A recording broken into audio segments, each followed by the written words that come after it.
Hey Ryan, Hello? Oh, you, give me a sec. How, what? I don't know. Let me try something real quick.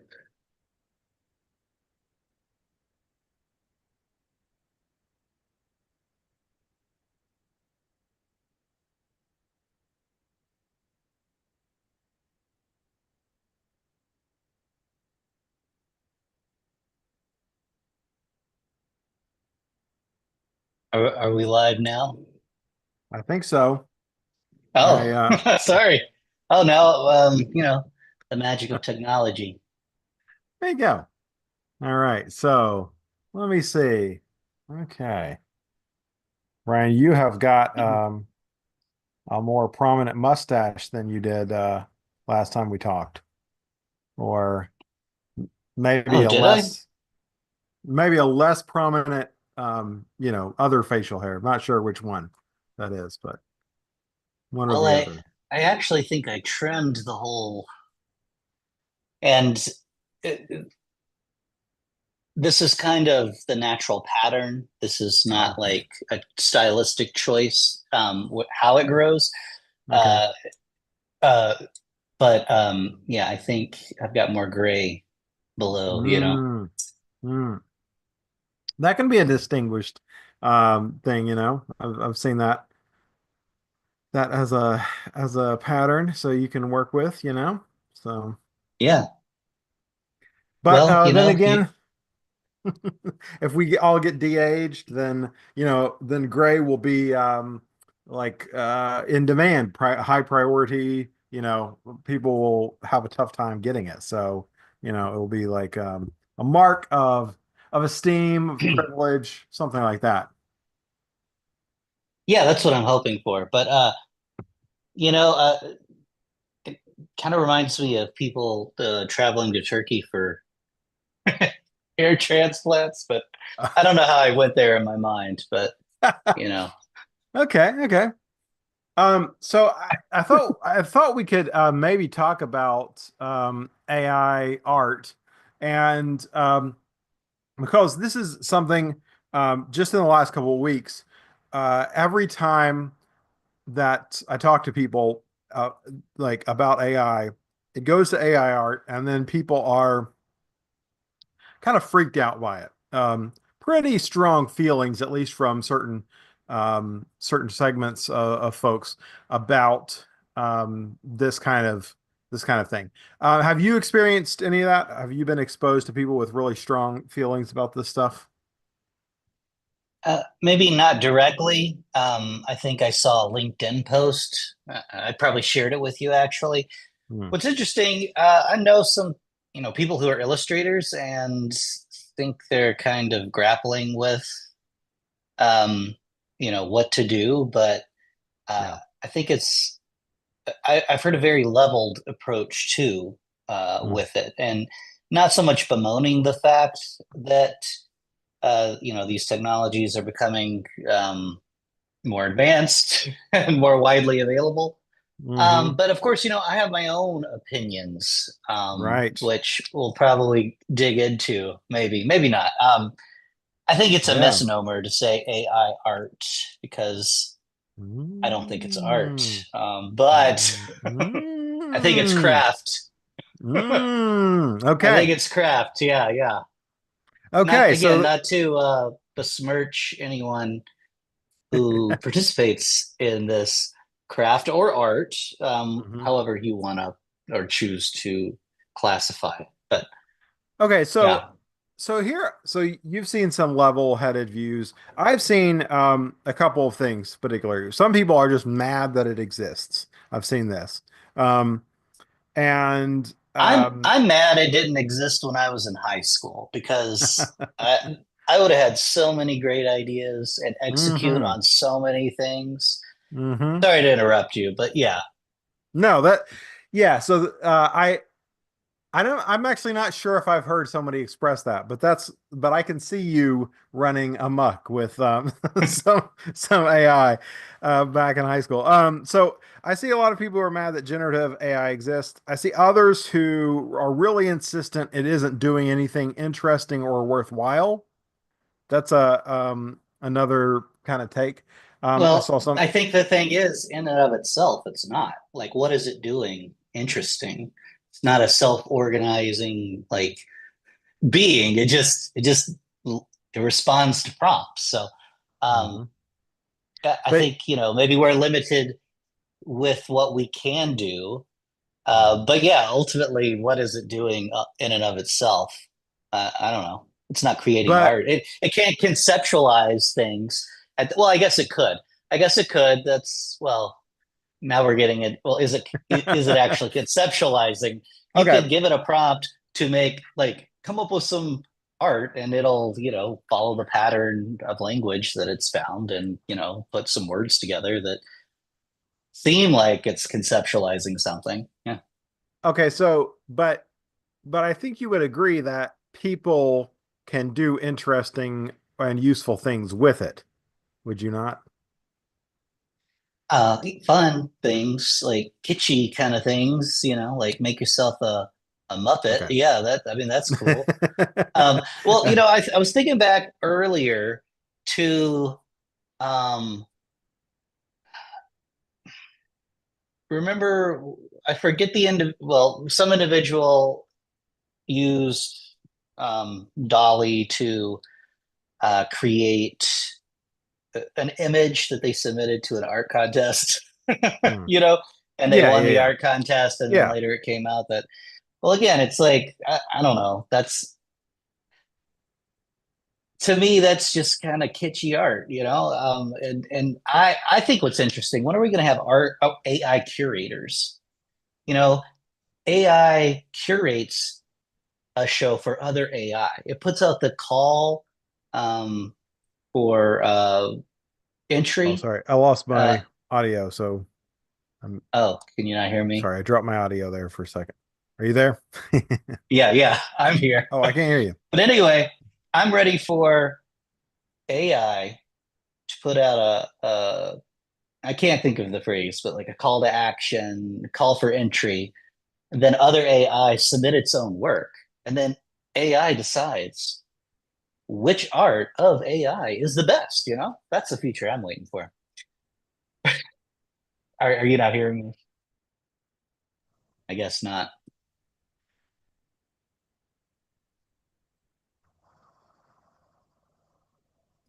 We've got Can you the hear me? dread. Yes, I can. We've I got cannot dreaded hear dead air. anything. I don't know what happened. I'm trying to vamp a bit.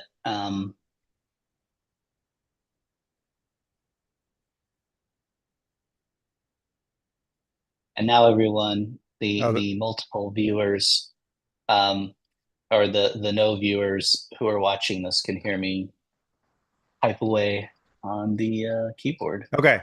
I can hear you. I can hear you again. Sorry. I Sorry. I don't know what I happened was there. vamping for a moment, and yeah, no, I Oh, was saying I'm ready for AI, an AI curator. It curates the show. It puts out the call to action, the call for entry. mhm. Other AI on its own volition submits art to this. So we stay out of, we become the viewers of this, Like Mhm. that's where my Mhm. mind went. Like when is that Mhm. going to happen? Hmm. Probably never, but maybe not. I don't know. Just the Okay, random musings that I have. so three things come to my mind, like when thinking about um, this kind of the the transition, the transformation, the debacle, the acceleration that is generative AI art. And so one of them is Napster in the late 90s, early 2000s, um, being this new technology that basically made sharing music free, and so made music free uh, to a large number of people. And this really like disrupted the music industry, and particularly um, the lower levels of the music industry. There were like lots of people who just did not understand how music could work anymore, and eventually, you know, uh, the Steve Jobs got the record labels on board, and we got iTunes. We got this new model that kind of helped stabilize things for quite a while, and lead to a kind of newer system. But anyway, so I think about that. I think about that moment in time, and being a musician in that era, trying to looking around at people trying to figure out how this business is supposed to work. By the time it hit the movie industry had already prepared ahead of time. They had already gotten ready and accepted the idea of streaming services, this kind of stuff. And so they were not disrupted in the same way that the music industry was. That's one thing. The other thing that comes to mind is Disney spending much of the last century trying to hold on to Mickey Mouse beyond its expiration date, right?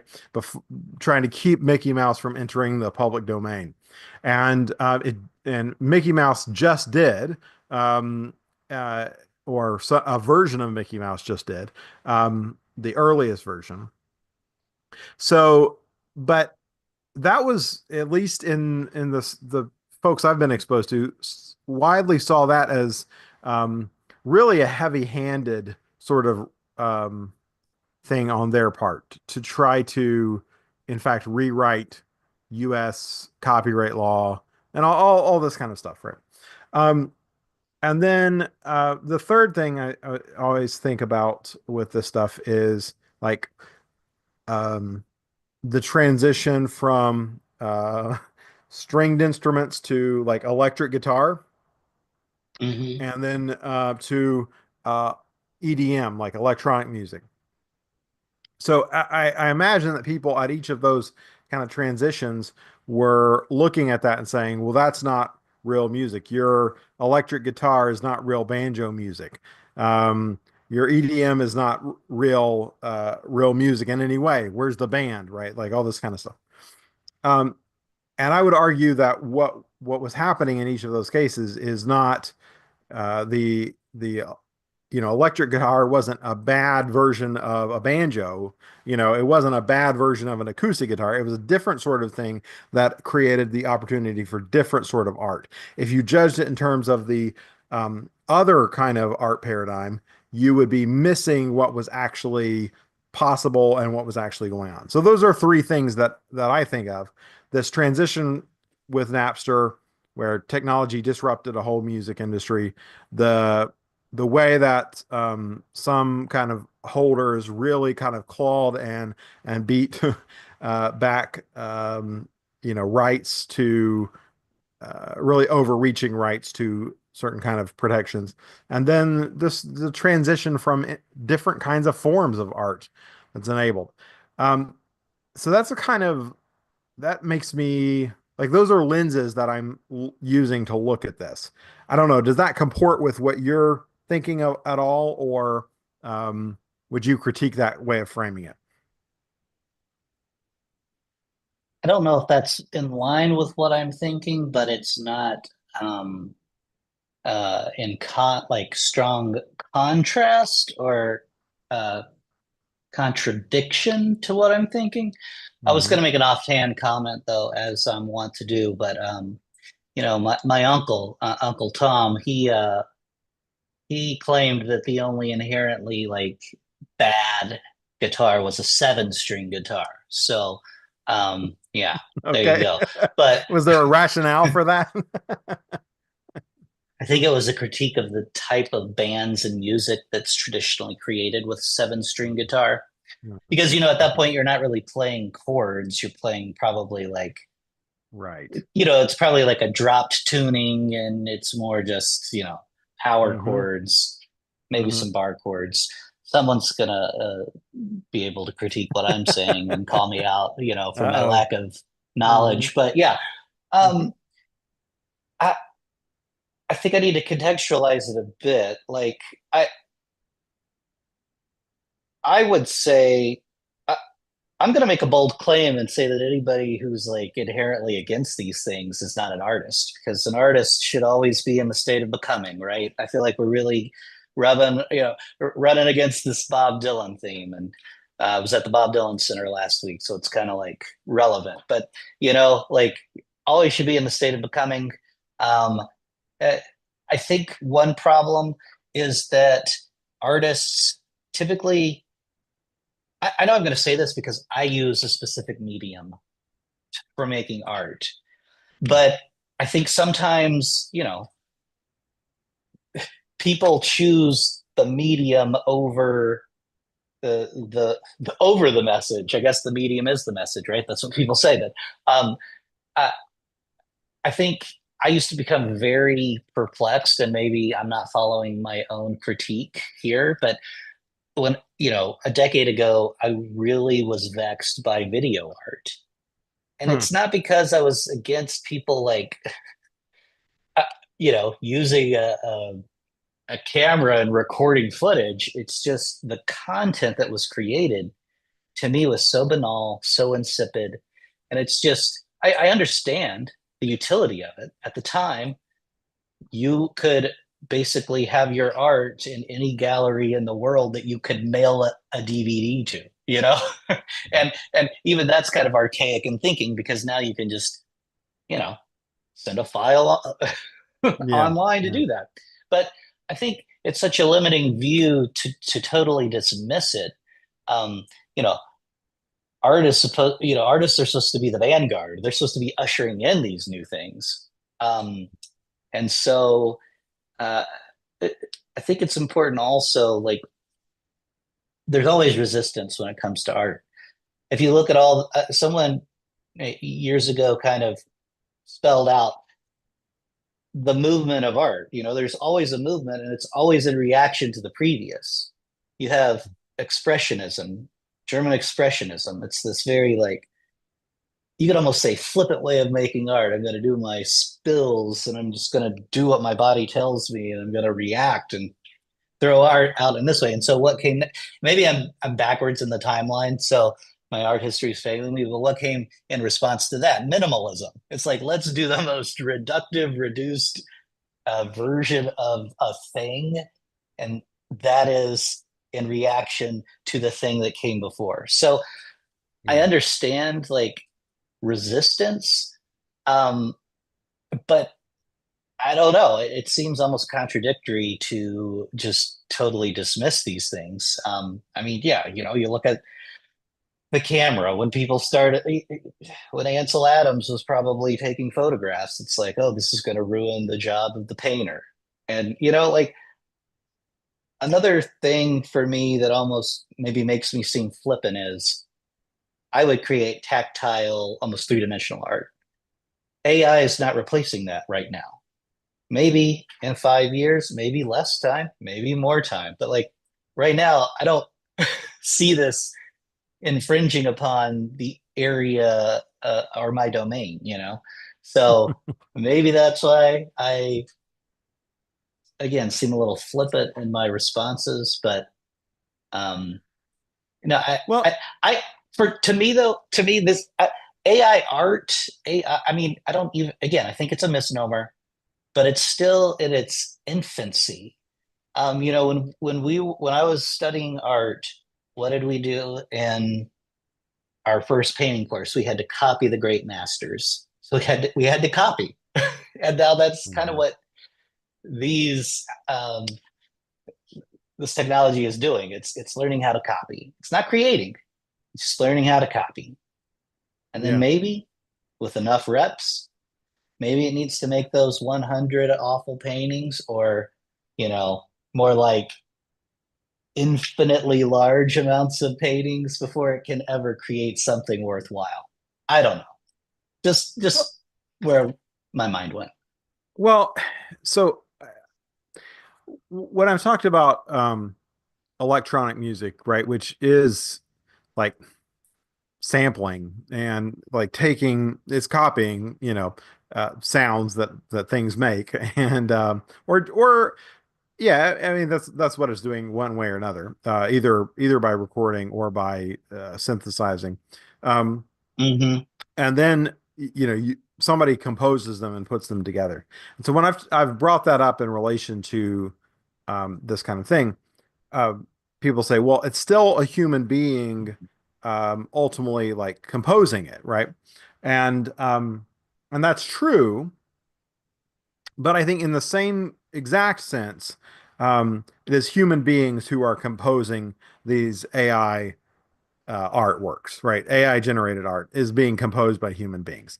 Yes, Hmm. it's using like um, it's copying styles that I couldn't copy myself by hand.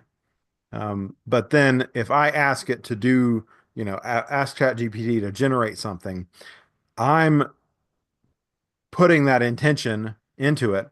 And then with what it gives me back, I'm applying some kind of critique where I'm going to look through maybe dozens of different things that it might provide until I get one that actually strikes me as being interesting or compelling in some way, right? So the process is like you're right. The AI is not doing that part, right? The human is doing that part. And so this is human generated art just using AI. So in that way, yeah, AI generated art is maybe maybe a misnomer. The other thing that I think what you're saying about the distinction about whether it's art or craft is uh, correct me if I'm misunderstanding that, but the application of a technique is not itself an art. It is the use of meaning and intention and purpose that you are putting into it that makes it art. Is that something like what you're thinking? Yes, but instead of yes and. I mean, unless you Right. have a very process driven, like your meaning comes from the process. That's the Hmm. only like caveat I would make. But Because that's sometimes, well, but still yeah, I don't see AI doing that, like it's not, yeah, ascribing meaning to like putting pixels together. Like it's, I'm talking about like a more yeah. material process, and acting on that. Yeah. So But the reason that you think it's a misnomer to call it art is because the AI is just applying a craft. It's applying technique that it is copied. And you're saying that's not sufficient for art. Is that right? that is my feeling. Yeah. Yeah. I I, know it's not I everyone's feeling, but it is mine. no, I think that's right. And I think even the most mundane use of this stuff is um, whether it rises to the level of art or not is not like it is the human person putting some intention into it and uh, deriving something from it that they then make meaningful in a way. Now, do you said that it's the job of the artist to kind of usher in these things. So is it um, you are saying that artists will Well, arise who will use these tools and find things to do with them that are compelling. yeah. And again, it's a process, but I feel like what's difficult here is it's such a rapidly changing tool that it's too much of a moving target. I mean, yeah, whoever invests the time and uh, the practice of using it and figuring out what it can do, yeah, there'll be those individuals. I'm not saying everyone should be doing that, but I don't know Sure. if resisting it is in the true nature of being an artist. Hmm. Yeah, I'm not. that's I'm. a I'm personally. I don't have an application for it to use in anything I do. I don't have that right now, and I'm not going to. I, I'm also not probably an active practicing artist like I once was. I think that's fair to say. One thing, that one of my professors instilled with us is you always got to be in the studio. You got to be, you got to be doing these things. I'm not doing that. So maybe it's not a fair place for me to weigh in that way. But yeah, That's interesting because yeah, there are not very many things that I um would use this stuff for right now. But um most of them qualify as entertainment, right? Something like that. But mhm.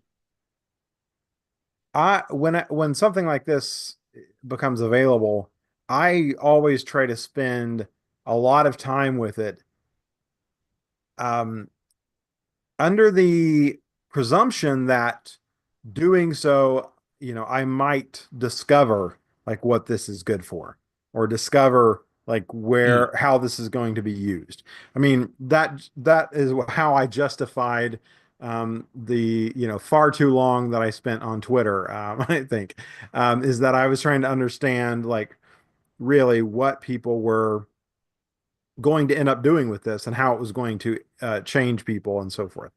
Um, and I'm not sure whether that pays off. I'm not sure that I can justify the the time expended on that kind of stuff. But that's kind of my mindset is like I want to understand the way this interacts with people, and so I'm going to spend time getting to know it. Um, and that is something that I find a little bit weird about some of the kind of knee-jerk critiques I hear is like it seems like people are really uncurious about where this stuff could go.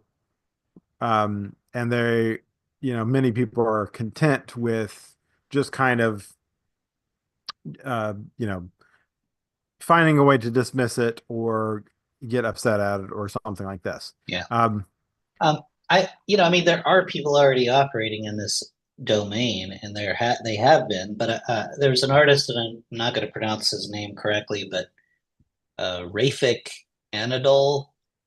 Um, he does basically these large landscapes using AI. They're just always changing, always morphing. I forget he had work in one of the New York galleries. I forget, maybe MoMA, but yeah. So I mean, I I think that is he is using yeah, on his Twitter, embedding media arts into architecture with data and machine intelligence for public art.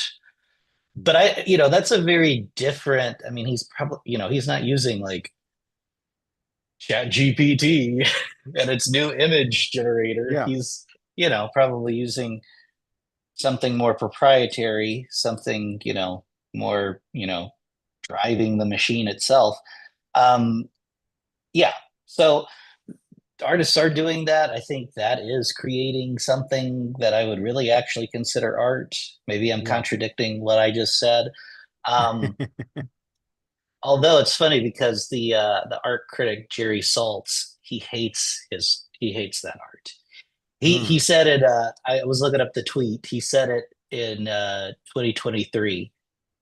I do not like the work of Rafik Anadol. And I have said exactly why. I love AI art. I love all tools and technologies. I am merely criticizing an artist's work for what he does with their material and tools. Yeah. Hmm. Interesting. Hmm. So, this makes me think of Bruce Sterling, and he had a project. Trying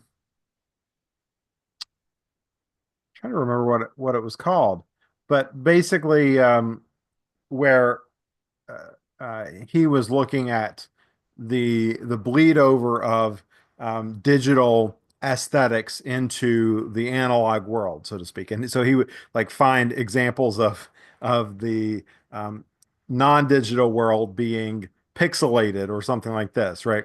Things where some of these kinds of things that we that are just like artifacts of digital media somehow became embedded in these non-digital spaces.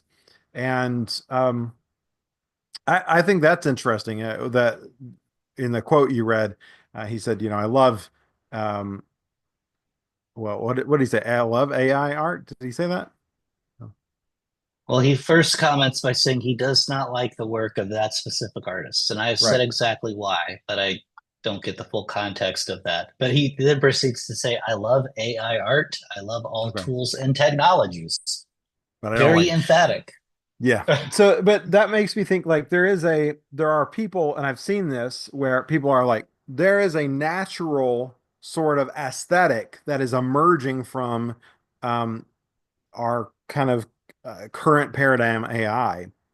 And like that is the pure kind of essence that they're trying to get, that natural artificial aesthetic, so to speak.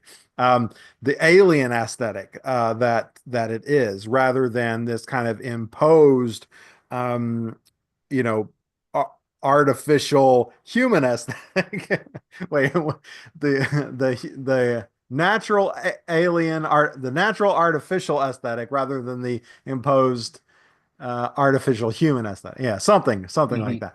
But yeah, and that makes me think, yeah, there is like a sense in which like a lot of us, the first thing we do is to mimic something that we are familiar with. Um, Whereas there are these other kinds of artists who are looking for the thing that the machine naturally is doing that is actually unfamiliar in a deep way, deeply challenging or unusual or something like that. Pixelation, I think, is the easiest thing. Like pixelation is something that only happens in digital media, right? It's not something that like we would normally recognize with our eyes or experience, So it's a weird aesthetic that emerges from the nature of that medium. And, maybe that gets back to the medium is the message thing. Like there is something there that someone can tease out, or maybe many things there that someone can tease out that are in some ways waiting to be spotlighted, waiting to be discovered or explored. Well, I was thinking, you could make physical, um, wait, I lost the thread. Pixelization, Hmm. Hmm. Yeah. Well, Uh, sometimes you do because of the nature of how you build things, right? Even if you look at like mhm. um, farms from high enough in an airplane, you start to see something that looks a lot like pixelization. Um, Oh yeah, the overview project, yeah, there you go. yeah, There's a or tie-in. whatever it's called, I forget, but yeah, yeah. So, what do you think about the um, like the stealing aspect of this. So one of the critiques that people have is like, oh, this just is ripping off a bunch of people. Like, is it stealing to mimic, um, existing artists? Is it stealing to train on artist work? What are your thoughts on that?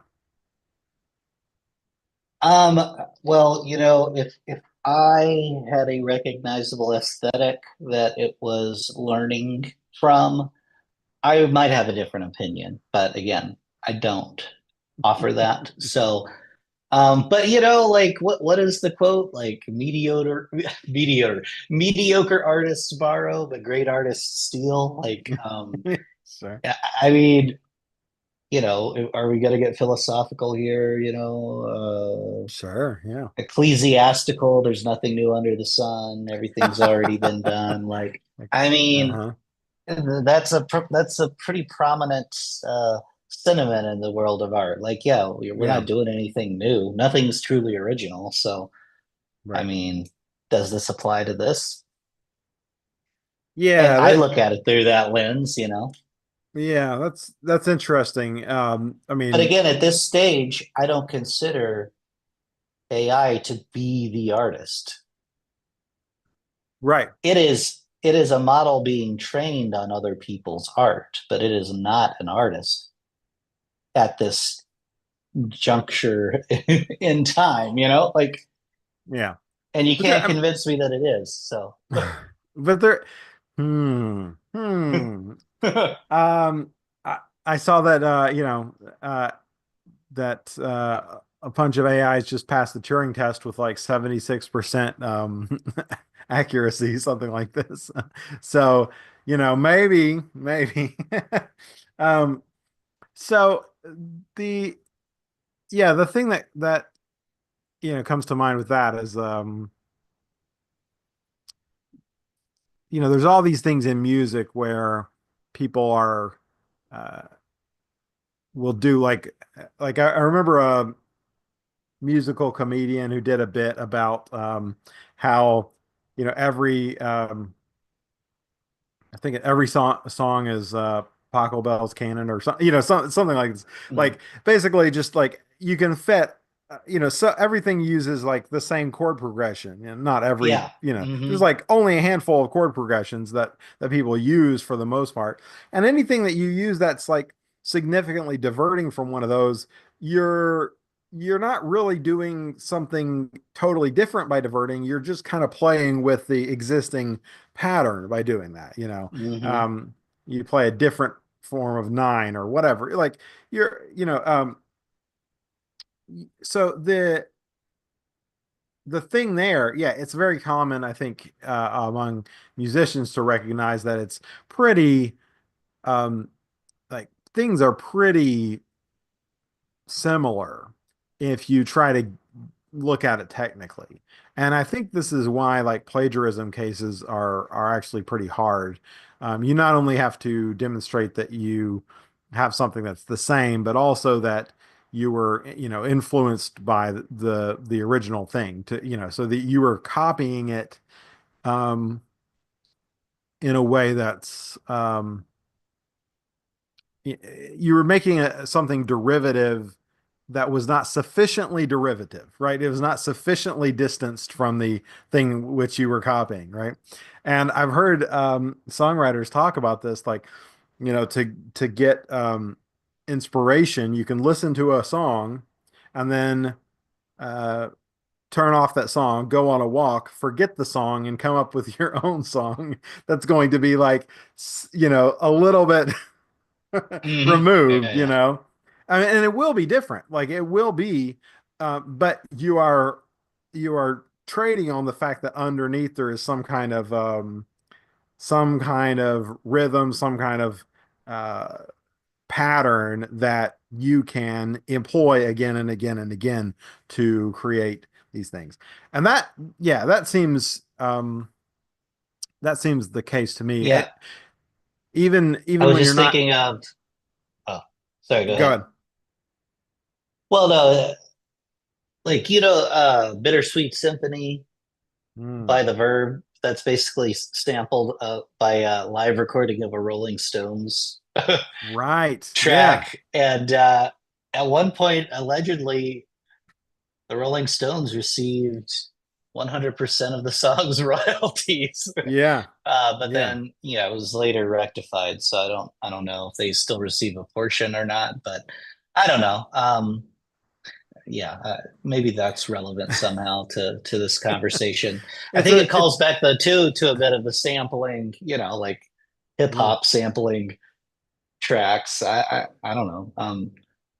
Well, and the thing about it makes me think about Mickey Mouse too. Like the thing about um where somebody is creating something you would recognize as new or interesting, and yet somebody can make a claim to having some kind of rights over it um because of its history, basically. It's a Well, weird. didn't Superman, was it Superman that recently entered public domain, or am I Oh, I don't know. misremembering that?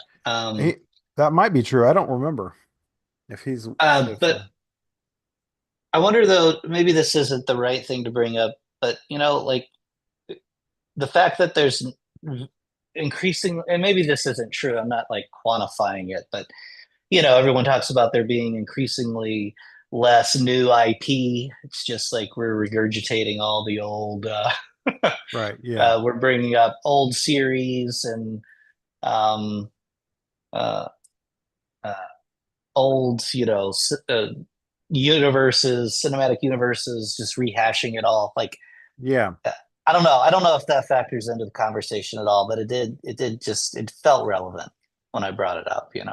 Well, one of the things that makes me think about is the fact that it like with this generative AI, it does become radically more possible to disappear into existing stylistic universes, right? So the Wait, movie, can you say that again? Sorry. well, so think of, you're saying like the movie industry is just rehashing old series and old characters, right? So, and like for what, 2 decades now, we've been like deep in the Marvel universe, like, like like how big of a portion of the movie industry is just the Marvel universe, right? The but Yeah, but I think it's reached diminishing returns. yeah, and but there are, if the bottleneck on that um was the ability to create new material within that canon, then that bottleneck has been removed, right? And in some ways, like the internet already does this. Like there's tons of Harry Potter fan fiction, some even very successful Harry Potter fan fiction that's like successful on its own terms. Or among the rationalist community, there's Harry Potter and the Methods of Rationality, like this spin-off idea. The same with Twilight, right? Which is itself a kind of fan fiction, like adaptation of Dracula or something. But then, a fan fiction spinoff of that became, 50 Shades of Grey. And so, people are using that. But now it's possible to have AI generate that for you, right? So if you want to read Harry Potter fan fiction, you can have an AI write it to your specifications, and you can just, read a new Harry Potter book, every day or every week or whatever. Well, does And this kind of uh, sorry to cut you off, but this go back to our conversation last time about will we just kind of fall into our isolating um uh yeah um insular like uh AI created worlds and yeah, situations um as a response to being inundated with social media, like, yeah. And also now you've created this very highly customized experience for yourself that you can't really relate to any other human being with because it's fully customized well, for your liking. yeah, yeah. And um the alternative is interesting as well. Like if you do like go down a rabbit hole of just like endless fan fiction, and then do you manage to share that with somebody else? And what does that look like um if you can share that kind of a that kind of a world with somebody else? Is that possible? Um, do you have communities that are essentially like built around those kinds of worlds? I'm saying that like all of these things we've seen in some degree and form Yeah. before. We're just talking about accelerating existing possibilities and Hmm. existing behavior patterns. Um, and yeah, when the what I'm looking for a quote, but it's like quantity has its own quality. Like when things become cheap enough or in high enough supply, like you can get real significant shifts in what becomes possible and what becomes likely and alluring just because things got significantly easier. And that's what we're seeing right now. Just certain things that were possible have now become dramatically easier than they ever were before. think I'm picking up a little bit. Yeah, I'm seeing some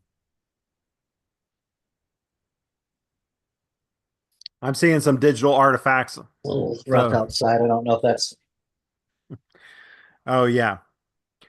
Well, maybe this is a good place to wrap up for now.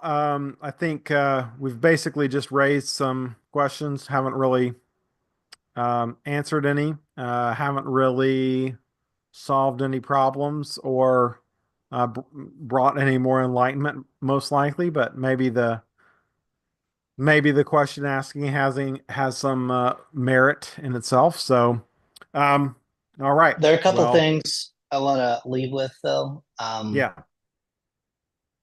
Superman doesn't enter public domain for another 10 years. And Okay. I would challenge you. I did answer some questions. In fact, I was very dogmatic with some of my answers. So, Okay, I didn't yeah, accept your there you answers. go. That's why I was saying. So, All okay, right. fair enough.